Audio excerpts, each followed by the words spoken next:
ভূগর্ভে গভীরে পাথর আর নিরেট কংক্রিটের বহু স্তরের নিচে ইরানের কোনো এক অজ্ঞাত স্থানে একটি গোপন কক্ষ রয়েছে। সেখানে দিনের আলো পৌঁছায় না, সবকিছু চলে কৃত্রিম আলোতে। সেই বিশেষ তাপমাত্রায় বিশ্বের সবচেয়ে কঠোর নিরাপত্তা চাদরে মুড়িয়ে রাখা আছে একটি বিশেষ উপাদান, পরিমাণ 400 কেজি। এটি কোনো সোনা বা হীরা নয়, এটি 60% সমৃদ্ধ ইউরেনিয়াম। যুক্তরাষ্ট্র ইসরায়েলের শত শত বোমারু বিমান, হাজার হাজার অত্যাধুনিক ক্ষেপণাস্ত্র টানা 40 দিন ধরে ইরানের ওপর অবিরাম তাণ্ডব চালিয়েছে। কিন্তু সেই ভয়ঙ্কর আক্রমণগুলো একটিও এই গোপন কক্ষের দরজা পর্যন্ত পৌঁছাতে পারেনি। সেই 400 কেজি ইউরেনিয়াম এখনো সম্পূর্ণ অক্ষত এবং নিরাপদ। বিজ্ঞানীদের মতে তাত্ত্বিকভাবে এই পরিমাণ ইউরেনিয়াম দিয়ে অন্তত 11টি পারমাণবিক বোমা তৈরি করা সম্ভব।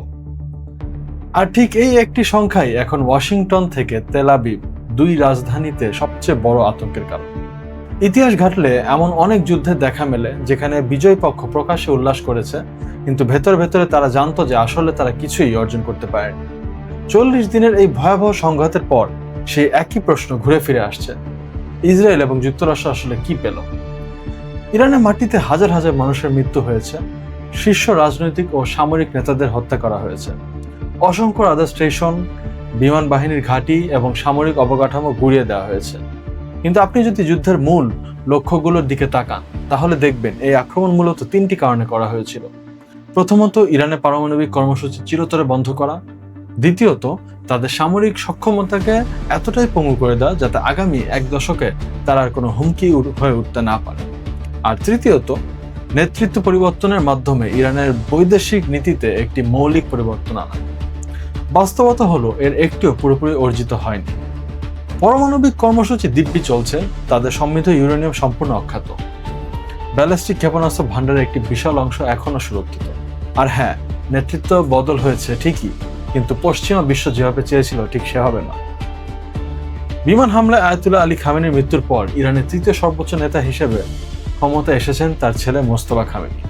আর এখানে যুক্তরাষ্ট্র এবং ইসরায়েলের হিসাব সবচেয়ে বড় ধাক্কা খেয়েছে, কারণ নতুন এই নেতাকে আগের চেয়ে অনেক বেশি কঠোর, অনেক বেশি আগ্রাসী এবং চরম আপোষহীন।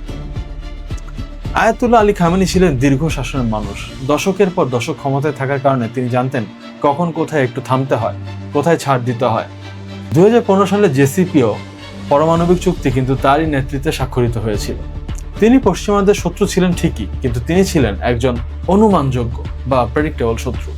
কিন্তু মোস্তফা খামেনি সম্পূর্ণ ভিন্ন এক মানুষ। তিনি বড় হয়েছেন পশ্চিমা নিষেধাজ্ঞা আর হুমকির মধ্যে। রাজনৈতিকভাবে তার শক্তির মূল্য ভিত্তি হলো ইরানের সেই কণ্ঠরপন্থী অংশ, যারা মনে করে পশ্চিমাদের সাথে যে কোনো ধরনের সমঝোতা মানে আত্মঘাতী সিদ্ধান্ত। সবচেয়ে বড় কথা, এই যুদ্ধে তার পিতার মৃত্যু তাকে ইরানের সাধারণ মানুষের কাছে একজন শহীদের পুত্র বানিয়েছে। এই আবেগের ভার মোস্তফা খামেনিকে আরো কঠোর করেছে। এখন তিনি যদি পশ্চিমাদের সাথে বড় কোনো ছাড় দিয়ে চুক্তি করতে যান, তাহলে দেশের ভিতরেই তাকে বলা হবে তোমার পিতার শত্রু বোমায় মারা গেল, আর তুমি সেই শত্রুর সাথেই হাত মেলাচ্ছ। ইসরায়েল এবং যুক্তরাষ্ট্র ভেবেছিল নেতৃত্ব বদলালে নীতি বদলাবে, কিন্তু ইতিহাস আবারও প্রমাণ করলো যুদ্ধ দিয়ে শত্রুকে বদলানো যায় না, বরং শত্রু আরো ভয়ঙ্কর রূপ ধারণ করে। এই পুরো আতঙ্কটা বুঝতে হলে আমাদের একটু বিজ্ঞানের দিকে তাকাতে হবে। ভয় পাবেন না, বিষয়টা খুবই সহজ। প্রকৃতিতে যে ইউরেনিয়াম পাওয়া যায় তার 99% বেশি হলো ইউরেনিয়াম 238, কিন্তু বিদ্যুৎ উৎপাদন বা পারমাণবিক অস্ত্র তৈরির জন্য দরকার ইউরেনিয়াম 235, যা প্রকৃতিতে থাকে মাত্র 0.7%। এই ইউরেনিয়াম 235 এর পরিমাণ কৃত্রিমভাবে বাড়ানোর প্রক্রিয়াকে বলা হয় সমৃদ্ধকরণ বা এনরিচমেন্ট। বিদ্যুৎ কেন্দ্রের জন্য 3 থেকে 5% সমৃদ্ধকরণই যথেষ্ট।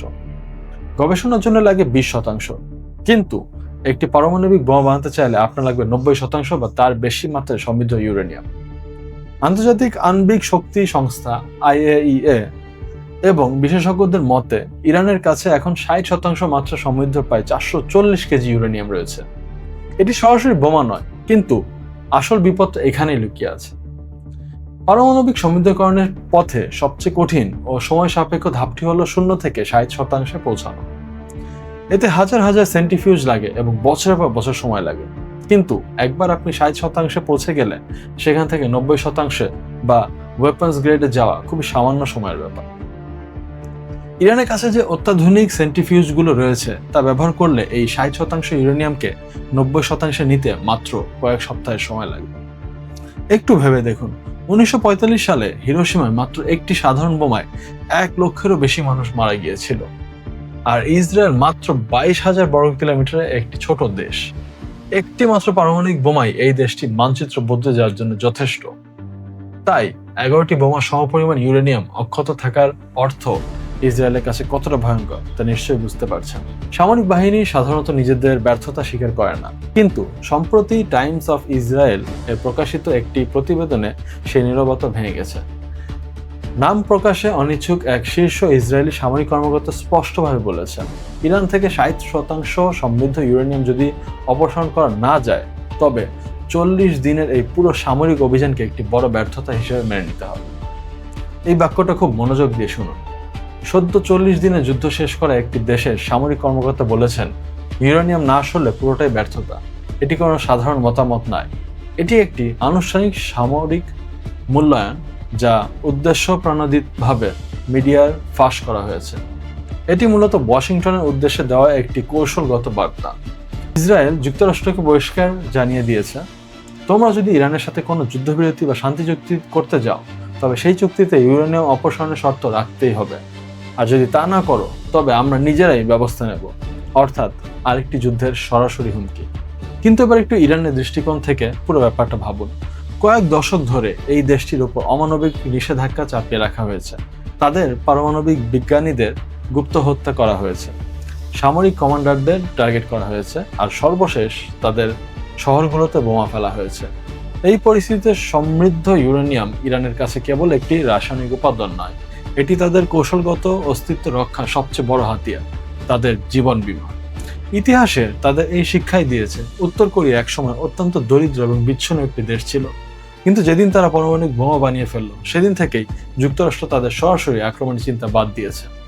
অন্যদিকে লিবিয়ার গাদ্দাফি পশ্চিমাদের কথায় বিশ্বাস করে নিজের পারমাণবিক কর্মসূচি ছেড়ে দিয়েছিলেন। তার পরিণতি কি হয়েছে তা ইরান খুব ভালো করেই জানে। ইরাকের সাদ্দাম হোসেনের কাছে পারমাণবিক অস্ত্র ছিল না, তার পতনও ইরান দেখেছে। যতক্ষণ ইরানের কাছে ইউরেনিয়াম আছে, ততক্ষণ যুক্তরাষ্ট্র বা ইসরায়েল সরাসরি দেশটিতে রেজিম চেঞ্জ বা সরকার পতনের উদ্দেশ্য হলো অভিযান চালানোর সাহস করবে না। তাহলে ইরান কেন স্বেচ্ছায় এই ইউরেনিয়াম ছেড়ে দেবে?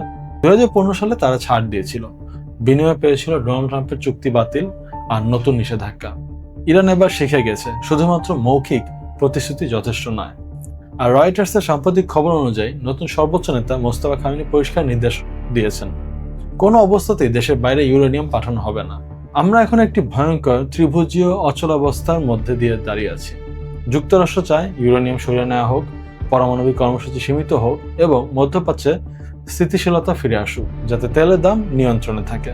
ইরান চায় সমস্ত অর্থনৈতিক নিষেধাজ্ঞা তুলে নেওয়া হোক, ভবিষ্যতে আক্রমণ না করার লিখিত নিশ্চয়তা দেওয়া হোক এবং ইউরেনিয়াম তাদের কাছেই থাকুক।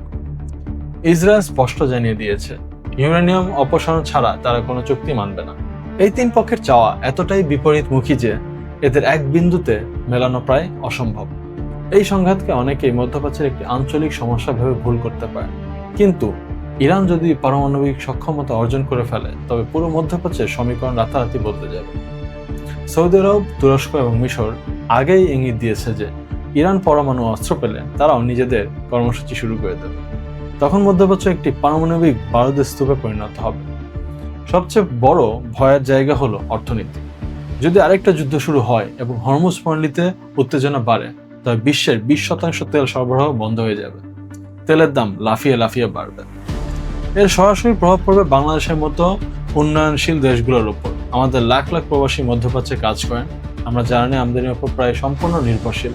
আন্তর্জাতিক বাজারে তেলের দাম বাড়লে দেশের ভেতরে বিদ্যুৎ, পরিবহন থেকে শুরু করে চাল, ডাল, সবজি সহ নিত্য প্রয়োজনীয় সবকিছুর দাম নাগালের বাইরে চলে যাবে। মধ্যপ্রাচ্যের ওই দূরের যুদ্ধ তখন আপনার আমার ঘরের ভেতরেই সংকটে পরিণত হবে। পুরো চিত্রটা এবার এক জায়গায় মেলাবার চেষ্টা করুন। 40 দিনের যুদ্ধ, হাজার হাজার প্রাণহানি, বিলিয়ন বিলিয়ন ডলারের ধ্বংসজয়, তারপরও সেই 400 কেজি ইউরেনিয়াম অক্ষত। তেহরানের ক্ষমতায় এখন এমন একজন নেতা যিনি আগের চেয়েও অনেক বেশি আপোষী। ইসরায়েল পরিষ্কার বুঝিয়ে দিয়েছে তারা চুপ করে বসে থাকবে না। এই সংঘাত আসলে শেষ হয়নি, এটি কেবল একটি বিরতি মাত্র। পরবর্তী পদক্ষেপটি কোথায় হবে? কূটনীতির টেবিলে নাকি আবারও যুদ্ধের মাঠে? এই উত্তর নির্ভর করছে একটি মাত্র প্রশ্নের উপর, ইরান কি তাদের অস্তিত্ব রক্ষার এই শেষ ঢালটি হাতছাড়া করবে? যতদিন এই প্রশ্নের উত্তর না মিলছে ততদিন পৃথিবীর সবচেয়ে শক্তিশালী রাজধানীগুলো গভীর উৎকণ্ঠায় প্রহর গুনবে।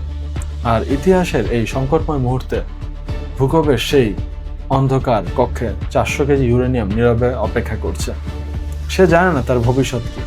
সে কি কোনো চুক্তির অধীনে বিদেশে পাড়ি জমাবে, নাকি ধীরে ধীরে 90% উন্নতি হয়ে ভয়ঙ্কর কোনো অস্ত্রের রূপ নেবে, নাকি কোনো এক গভীর রাতে আবারও বোমা বিমানের গর্জনে কেঁপে উঠবে পাহাড়? সবই সেই উত্তরের অপেক্ষায়।